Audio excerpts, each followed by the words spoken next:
Welcome to the Activated Story Theater's 173rd podcast. This episode we bring you Why Frogs Croak, a Native American story. Hi, I'm Dennis. And I'm Kimberly. And together we are the Activated Actors. We are coming to you from Heber Springs, Arkansas, where we've been having some fun. We've been having a busy performing season, too. We have, as usual. Our summer programs are very popular. We do a lot of summer reading programs, and so we are busy in June, July, and August. But we did get to do a little bit of touring around. We got to play tourist for a couple of days. We went to an escape room. We like to do escape rooms. Yes, and we even escaped. We escaped? Sort of, with a few hints. Escape rooms, if you're not familiar with them, they lock you in a room for an hour and you have all these puzzles to solve to try to get out. So the idea is to escape. Yes. We did a really good one. It was called Lockdown, and that was in Jonesboro, Arkansas.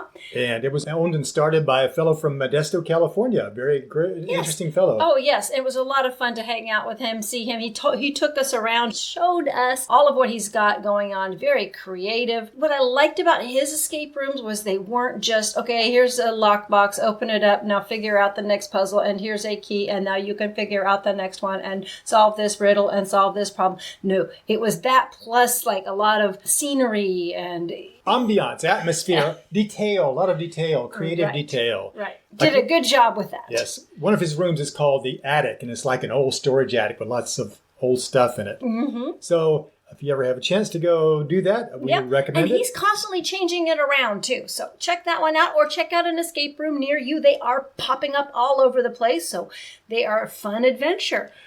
And we also went to Mountain View, Arkansas. We did, and we went to the Ozark Folklife Center. We took Dennis's mom there with us. And I think she enjoyed it. We did. We did. They have all kinds of, it's like a living art history museum type place where they are keeping the folk arts of the Ozark alive. And one of the most interesting things was some old printing presses that they had in operation, actually printing things. Right. That was really neat to see that. And to just think about how far we've advanced, where we don't even think about printing things anymore, how it's done. But the machine was huge and very heavy, and you put ink on it, and you have to feed the paper in one sheet at a time. It was very impressive to watch that in progress. So we saw that. We saw candle making. We saw them doing copper. Oh, I love the copper working. Copper. They had a process for putting colored designs on copper using just a blowtorch. No paint, just all these different colors by heating the copper to various temperatures. And they can turn the copper about 16 different colors. It is a technique that was developed right there at the Ozark Folklife Center, and they're passing it on to other artists. So it's a really neat thing to see. They also make knives. They have a toy shop. And we have a couple of friends, Peg and Brian, who are working there. Yes, shout out to Peg and Brian. Well, Peg is a friend of ours that we've known from way back. We met her in New Jersey, I don't know, 18 years ago. Long time ago. We saw her in Texas. We've seen her in lots of places. And now we get to catch up with her in Arkansas. And Mountain View, by the way, is called the folk music capital of the world. Mm-hmm. So they have a lot of live music performances going on there at the center as well. Folk instruments like dulcimers and banjos and so on. Right. There's even a dulcimer shop where they make them just down the road from there too. So a really cool place. Check it out if you have a chance. Yep. Well, we do have a story for you guys, and it is a Native American story. We're going to tell you about it in just a minute. We're going to tell you the story in just a minute. We also want to make sure we invite you to our summer reading programs at libraries. A couple more shows coming up in Arkansas, North Carolina, Virginia, Massachusetts. So stay tuned, and we'll give you a rundown of what we got coming up in July. All right, let us launch into the story. Let's find out why frogs croak. Why Frogs Croak, a Native American story. A long time ago, when animals ruled the world, days and nights were of very different lengths. Even during the winter, a day might be so long that a snowman would get sunburned. Ouch. And even during the summer, a day might be so short that the moon would have to move in reverse to catch up. Sometimes the day was about the same length as the night, and other times dinner was not even finished when time came for breakfast. It was confusing and frustrating for the animals. Then one day, the frog said, "Hello, friend eagle. That is you, isn't it? "It is indeed." Sometimes I don't know who's who and what's what, because the days and nights are such a mess. "I know what you mean. Yesterday my shadow grew so fast it cracked." And it seems to be getting worse and worse all the time. "I know. The world seems to be getting more and more, what's the word? Confusing? Maybe. I know what you mean, I think. Sooner or later, someone's going to invent the calendar to keep track of our activities, and we're going to need the time to be more regular. We really should do something about this irregularity." Yes, but what? "Well, maybe if we ask the sun nicely, he'll be more regular in his habits." That just might work. I heard that Mr. Sun is pretty reasonable. But how long should we ask him to make the days and nights? "Well, maybe we should ask the other animals for input." That's a great idea. It would be like a democratic vote. But we better not ask the mockingbird. "Why not?" She'll just make fun of us. "Oh, right." So, Frog and Eagle went around and asked all the other animals what they thought. But they got a lot of different answers. The Mayfly said, "Gee, I have such a short lifespan. I think I'd like to make the most of it by living really short days. So then I can live many, many days. That way, I end up living many years longer." I don't know if you're a poet or a philosopher. "She's certainly not a mathematician." They asked the owl. "Well, I think the night should be much longer, because I'm sort of a night owl, and I'd really like to be awake longer, so I can have more time to pick up more wisdom and pass it on." Trouble is, that means we'll have more time than we have to listen to it. Oh, aren't you funny? And they went to see the bear. Well, it's a good thing you came to see me. I'm the one with the answers. I have the best answers. Here's the thing. When winter comes, I get really sleepy. So maybe in the winter we could have longer days to keep everything warmer so I wouldn't sleep so much. And in the summertime, maybe there shouldn't be any night at all. I don't know. I think some of the other animals would not like that so much. Too bad. I'm the biggest and the strongest and the furriest animal of all. So I have a right to decide how everyone else should live. "But we still have a lot of other animals we haven't talked to." Great. Then I'll start going around telling everyone how things are going to be. So the frog and the eagle couldn't stop the bear from ordering the other animals around and telling them how the nights and days were going to be divided up. And so wintertime is going to be one long day. And then the rest of the year is going to have, first of all, 3 days of daytime. So I'll have plenty of time to catch fish and eat honey and scare the other animals. And that'll be followed by 2 days of darkness. So I'll have time to sleep it off. "Meow," said the cat. "Does that really make sense?" I don't care. That's how it's going to be. Get it? So the bear spent several days visiting all the other animals and threatening them and scaring them until finally...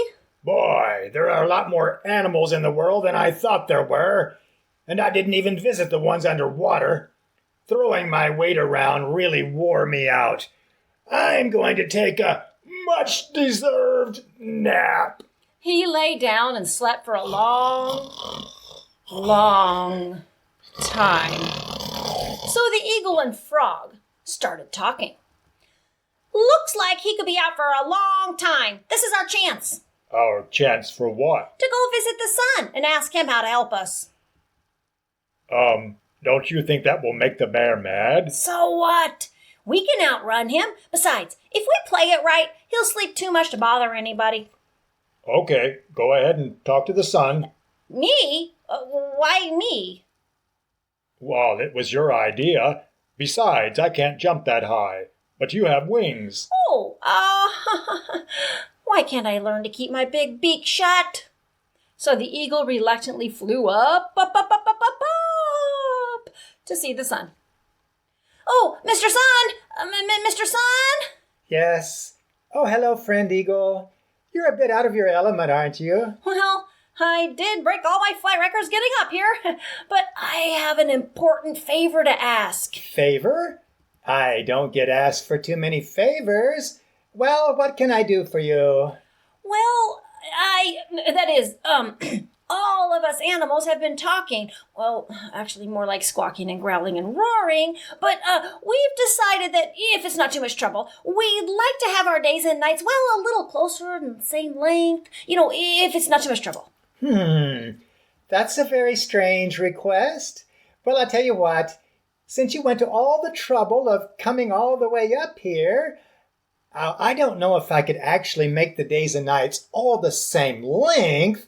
It might confuse the stars too much, but I could maybe make them closer to the same length. Oh, that would be great. Thank you. Thank you very much. Yeah. Just learn to budget your time wisely. And now you better get out of here before I have a flare-up. Yeah. Okay, see you later. Thanks. Bye. So the eagle delivered the news to all the other animals, except for the bear, who was still snoozing. And the other animals, except for the bear, were all very happy. Oh, I can't believe the days are going to be the same length as the nights. This is wonderful. The frog was especially happy. He hopped around and yelled out for all to hear. One day, one night. One day, one night. In fact, he never stopped. Even today, you can hear him proclaiming the good news to the whole world. One day, one night. One day, one night. One day, one night. One day, one night. One day, one night. Even though sometimes things come up that make it all very confusing again. Daylight savings time? What? And that's the story of Why the Frog Croaks. A Native American story, though we don't know exactly what part of the country it comes from. Oh, but it is, it could also be like, why bear sleeps. So bear shouldn't have slept so long, should he? Well, that depends. Bear was kind of bossy. It's good for the other animals that he slept so much. So now that's why the days are the same length too, right? Can we say that? Yes, absolutely. Explain a lot of things in one little story. There you go. Now we hope you understand how the world works a little better. Well, we do have a busy summer. We hope you guys are having a fun summer as well, going places and doing things. It's a great time to just take off and be with your family and spend time together. We have got some shows coming up for you. If you'd like to see us perform live on stage, we are doing Hammer Nail Tell a Tale, which includes 2 of the following 4 stories. We have The 3 Little Pigs and The Shadow Builders, which is a story from Turkey. And we have Anansi and the Story Box from Ghana in Africa. And also Old Joe and the Carpenter, which is an Appalachian tale. That comes from the East Coast. We are going to be performing 2 of those stories at the following locations. This Wednesday, June 28th, you can catch us at the Garland County Library in Hot Springs, Arkansas. That's at 10:30. And that's June 28th, but that's what I mean by this Wednesday. Yes.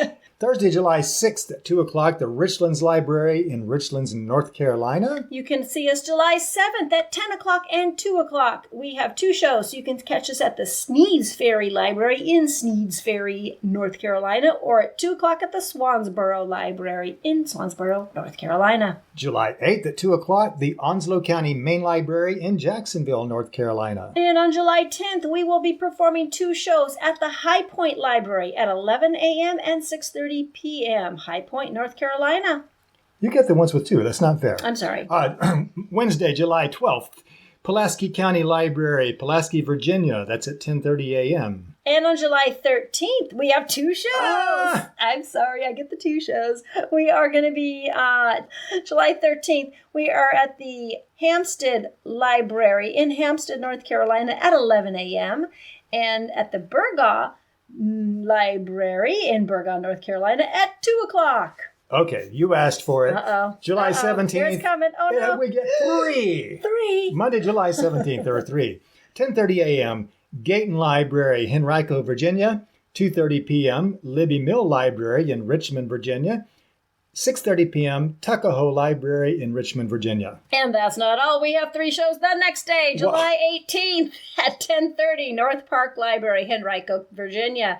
2:30, Twin Hickory Library, Glen Allen, Virginia. And at 6:30 on July 18th at the Glen Allen Library in Glen Allen, Virginia. You thought you would match me, huh? I did. Well, on Wednesday, July 19th, we have 3 more. What? Yep.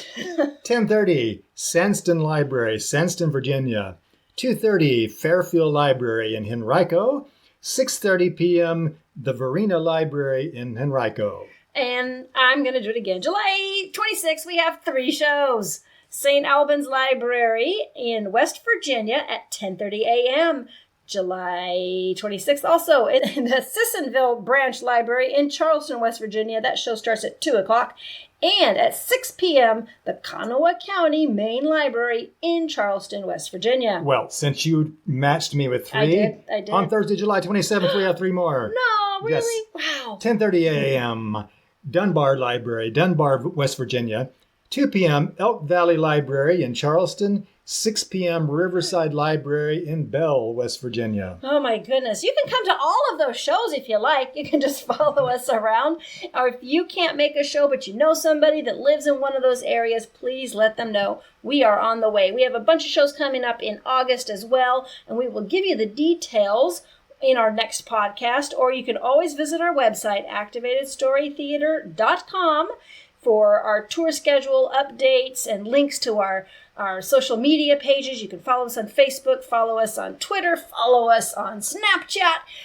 We got a lot of places to follow us where we have a lot of fun behind the scenes too. But just to give you an idea, in August we will be in Delaware, Pennsylvania, New Hampshire, Massachusetts, and Connecticut.